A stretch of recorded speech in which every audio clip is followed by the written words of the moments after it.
எனக்கு அன்பான சகோதர சகோதரிகளுக்கு நம் ஆண்டவராகிய இயேசு கிறிஸ்துவின் நாமத்தினாலே என் அன்பான வாழ்த்துக்கள். இன்றைய நாள் செய்திக்கான வார்த்தை யோபு 42:2 தேவரீர் நீர் செய்ய நினைத்தது தடைபடாது. ஆம், எனக்கு அன்பானவர்களை, கர்த்தர் செய்ய நினைத்தது தடைபடாது. நாம் எதையாகிலும் அவருடைய சித்தத்தின்படி கேட்டால் அவர் நமக்கு செவி கொடுக்கிறார் என்பதே அவரை பற்றி நாம் கொண்டிருக்கிற தைரியம். நாம் எதை கேட்டாலும் அவர் நமக்கு செவி கொடுக்கிறார் என்று நாம் அறிந்திருந்தோமானால் அவரிடத்தில் நாம் கேட்டவைகளை பெற்றுக்கொண்டோம் என்றும் அறிந்திருக்கிறோம். ஆனாலும் சில வேளைகளில் நாம் கேட்கும் காரியங்கள் எமக்கு கிடைக்க காலதாமதம் ஏற்படுவதுண்டு. அவ்வேளைகளில் என் தேவனுடைய கரம் என்மேல் நன்மையாக இருக்கிறது என்று நெகேமியா நம்பியது போல நாம் நம்ப வேண்டும். ஏனென்றால் நான் கர்த்தர், எனக்கு காத்திருக்கிறவர்கள் வெட்கப்படுவதில்லை என்று அவர் சொல்லியிருக்கிறார். வேதத்தில் உசியா தனது 16 வயதில் ராஜாவாகி மக்களை வழிநடத்த தன்னிடம் ஆற்றல் இல்லை என்பதை அறிந்து அவன் கர்த்தரை தேடின நாட்களில் தேவன் அவன் காரியங்களை வாய்க்க செய்தார். ஸ்கொட்லாந்து தேசத்தில் ஏழை பாதிரியார் ஒருவர் வாழ்ந்து வந்தார்.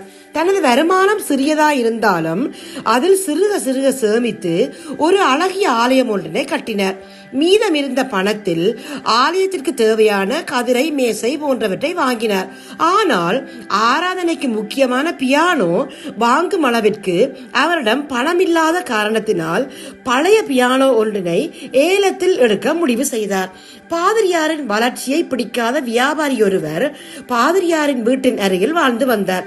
பாதிரியாரின் பியானோ வாங்கும் எண்ணத்தை அறிந்த அந்த வியாபாரி எப்படியாகிலும் அந்த பியானோவை தான் வாங்கிவிட வேண்டும் என்ற எண்ணத்தில் ஏலக்கடைக்கு சென்றார். ஏலக்கடையில் ஏலக்காரர் இந்த அழகிய பியானோவின் விலை 3 பவுண்டு, விருப்பம் உள்ளவர்கள் மேலே கேளுங்கள் என்று கூற 4 பவுண்டு, 5 பவுண்டு என்று 9 பவுண்டு வரை ஒவ்வொருவராக கேட்டனர். கடைசியாக பாதிரியார் 10 பவுண்டு என்று கத்தினார். அதற்கு மேல் ஒருவருக்கும் அப்பியானோவை வாங்க விருப்பமில்லை.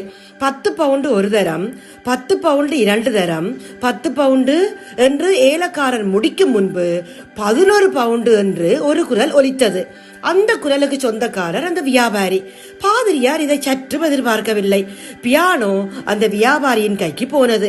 மனச்சோர்வோடு வீடு வந்து சேர்ந்தார் பாதிரியார். சிறிது நேரத்தில் அவர் வீட்டின் வாசலில் ஒரு பெரிய வாகனம் வந்து நின்றது. அதில் அவர் வாங்க எண்ணிய பியானோ இருந்தது. அதை வாங்கி சென்ற வியாபாரி பாதிரியாரிடத்தில் வந்து, பாதிரியாரே, இந்த பியானோ என் வீட்டு வாசலின் அகலத்தை காட்டிலும் பெரிதாக உள்ளது. எப்படி சாய்த்து நகர்த்தினாலும் இடிக்கிறது. எனவே நீங்கள் இதை எடுத்துக்கொண்டு நீங்கள் கொடுக்க நினைத்த 10 பவுண்டுகளை தாருங்கள் என்றார். பாதிரியாரின் உள்ளம் சந்தோஷத்தினால் துள்ளிட்டு, என்னிடம் பியானோவை ஏற்றி செல்ல வாகனத்திற்கு பணமில்லை என்று அறிந்த என் தேவன் இலவசமாக வாகன கூலி இன்றி பியானோவை ஆலயத்தில் கொண்டு வந்து சேர்த்தார் என்று சொல்லி தேவனை துதித்தார். இதை கேட்டுக்கொண்டிருக்கிற எனக்கு அன்பானவர்களே, நம் ஆண்டவருக்கு எதை எப்படி எந்த நேரத்தில் கொடுக்க வேண்டும் என்பது நன்றாகவே தெரியும். நம்முடைய பார்வைக்கு அது முடியாததாய் தோன்றினாலும் அவர் செய்ய நினைத்தது தடைபடாது. இங்கே அந்த பாதிரியார் சொன்னதை கவனித்தீர்களா?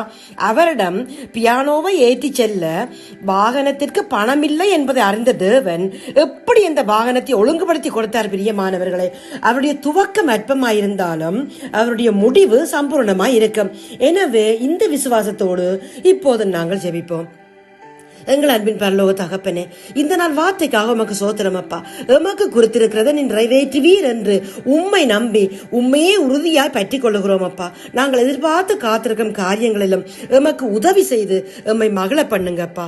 இந்த ஜெபத்தை இயேசுவின் நாமத்தில் எடுக்கிறோம் எங்கள் நல்ல பிதாவே. ஆமேன், ஆமேன், ஆமேன்.